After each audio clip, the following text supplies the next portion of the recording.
එළියට ගිහිල්ලත් කරනවා. ගෙදරට ඇවිල්ලත් කරනවා. උඹේ ওই කරුම රස්සාවෙ හින්දා තමයි උඹ ඔහොම කාලකන්ණි උනේ. හැයම් මට දැන් මොකද වෙලා තියෙන්නේ? වෙලා තියෙන්නේ මොනවද නොඋනේ හපා? බලපන්. ජයටම මගුලක් කාලා කසාදයක් කරලා ඌත් එක්ක ඉන්න බෑ කියලා ඩිවෝස් වෙලා ගෙදර ආවා. ඒ ආවත් ආයෙ එකක් ගැන හිතපන් කිව්වට ඇහුවද? මේකක් ඔබ ඉන්නවා. මේ රස්සාව තමයි හෙනේට හිටියේ. අම්මා මම මේ දැන් කරන රස්සාව හින්දා තමයි හැමදේම අමතක කරලා ජීවත් වෙන්නේ. අනිත් එක මම දැන් ඔෆිස් එකේ මැනේජර් කෙනෙක් නේ. වැලක් වුණාම හයිය ඇති ගහක එතෙන්නම ඕනේ. නැත්තම් ඒ වැල කැඩලා විනාශ වෙලා යනවා. බැඳලා මාස 6න් ඩිවෝස් වෙලා ගෙදර ආවා. ආයේ කසාදෙකුත් එපාලු. පුතේ රස්සාවක් තිබුණා කියලා හැමදාම තනියම ජීවත් වෙන්න බෑ. පහු කාලෙක වතුර උගුරක් හරි දෙන්න දරුවෙක් ඉන්න ඕනේ. අම්මා මට වතුර දෙන්න ළමයි හදන්න කිසිම උමනාවක් නැහැ. මම ඩිවෝස් උනේ අර මිනිස්සයාගේ නැන්දම්මගේ වදේ ඉවස ගන්න බැරුව. අම්මට මා වදයක් නම් කියන්න. ඒ උන් දෙන්න මගේ ජීවිතය අපායක් කළා. ඔය කිව්වේ දරුවා අම්මලාට වදයක්ද?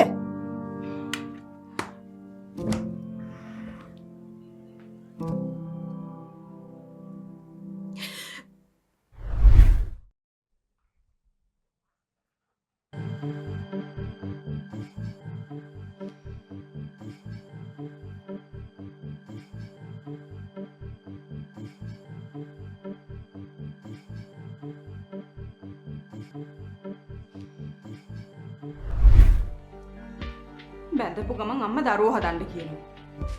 ඔයාට තාම ජොබ් එකක් නැහැ. ඒ පඩියෙන් අපි දෙන්නටවත් ජීවත් වෙන්න පුළුවන්ද? මම මගේ ජොබ් එකට යන්න. ඔයා ඒ ආස කියන මගේ ජොබ් එකට යන්න එපා කියලා. අපි දෙන්න කොහොමද ජීවත් වෙන්නේ? මේ උඹට ඒවයින් වැඩක් නැහැ. ඒව ඔක්කොම මම බලා ගන්න. මොකද ගමේ මිනිස්සු ගෑණිගෙන් කන මිනිහෙක් කියලා කියනවනේ මං කැමති නැහැ. අනිත් එක උඹේ ඔක්කොම ලොකුකම් මට වඩා උඹ සල්ලි හම්බ කරන හින්දාද?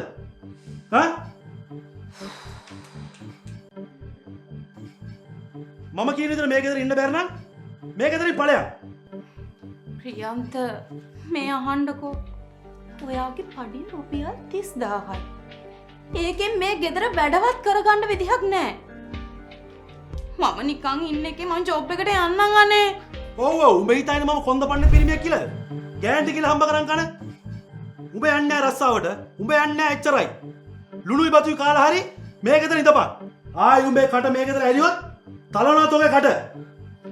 උඹ නිසා මගේ ජීවිතේ කාලා කන්නේ උනා ගෑණියේ.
හරි ෂෝක්.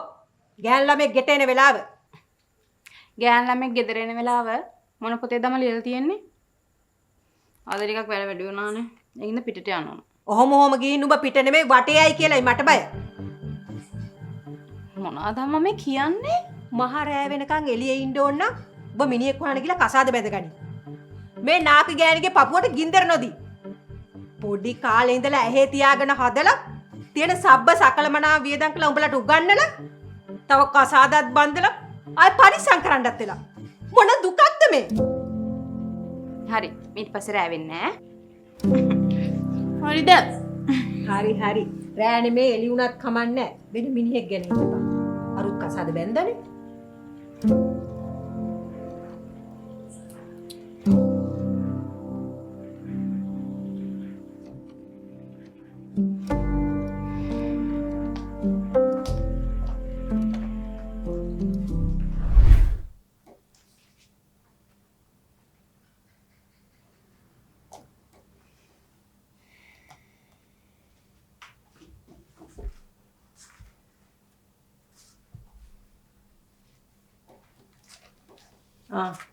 කැමති කෙනෙක් ඉන්නවද බලහන්. අනේ අම්මේ. බැඳලා ඩිවෝස් වෙච්ච මාව මේක ඉන්න අය කරගහයිද? ඒක හින්දා තමයි බැඳලා ඩිවෝස් වුණුන් ඉන්න පත්‍ර කෑල්ල දුන්නේ. එතකොට අහවරයිනේ.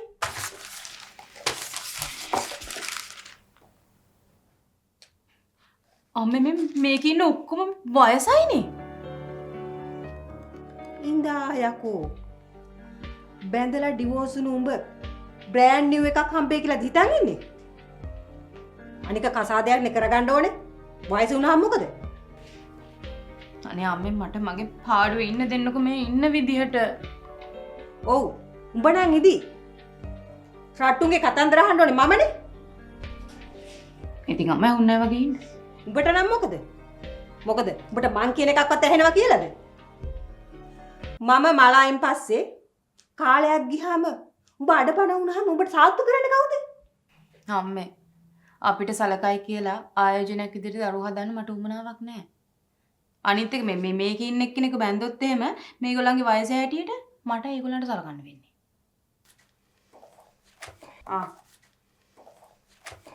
උඹ ඕන එකක් කරගනි. ඊට පස්සේ මම මොකුත් කියන්නේ නැහැ.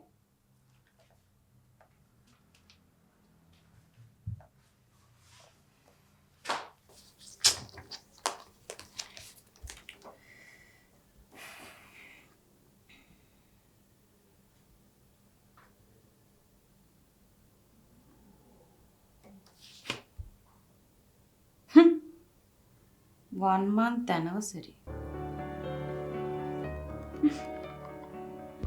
මටත් තවම නෙවෙයි මිනිහා මුල් කාලේ. මේ අද බොස්කි පුතා එනවා. එහෙනම් ඉතින් ඒක ගහලා අල්ලගන්න. අනේ මේ කෙල්ලගේ මූණ රතු වෙලා බලන්නකො කරන්නේ. ඔය ගෑනුන්ට මායම් මිට අතරක් තියෙන්නේ නිකන් තියන පුස්කාලයන් නෙමෙයි බා.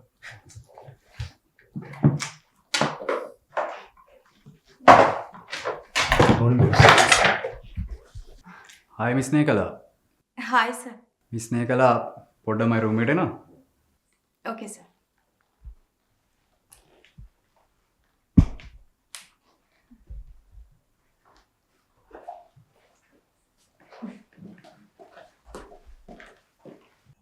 ඒ උඹට කලින් ඒකේ දාගනි වගේ.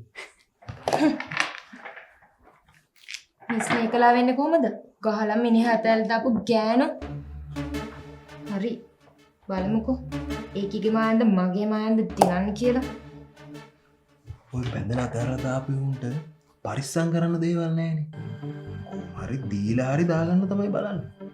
අනිත් එක දැනටත් මැනේජරේ. බලපංකෝ.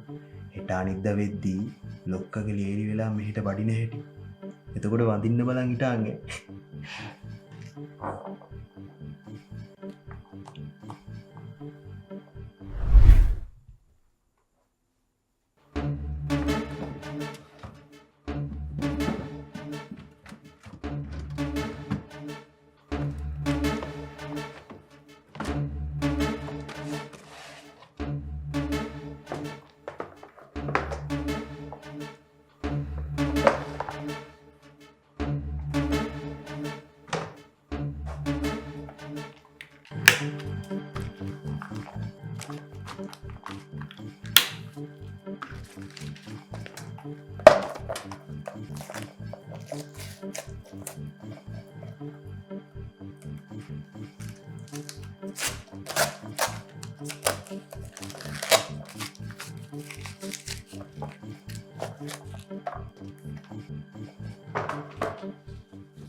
මෙන්න මේක අතරම යනවා. පව්කාරයා. කෝල කණි පව්කාරයා. නම් පාර යන්නත් ලැජ්ජයි. ගෑනී කෙරෙද වැඩ කරනවා කියලා අනිත් ඩිපාර්ට්මන්ට් වල hina වෙන්නේ කටින් නෙමෙයි. දීලා පරිස්සමෙන් ඉන්න ඕනේ.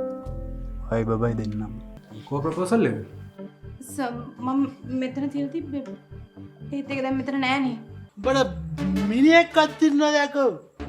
මට ගෑණියෙක් ඉන්නවා ගෑණියෙක්. රේෂල් ඇහුවනේ කැම් එක හැදුවේ කවද්ද කියලා. ඒක හැදුවේ මෙහෙ තිබ්බ ගිනිකිලි සද්දර්ශනයට කලින්.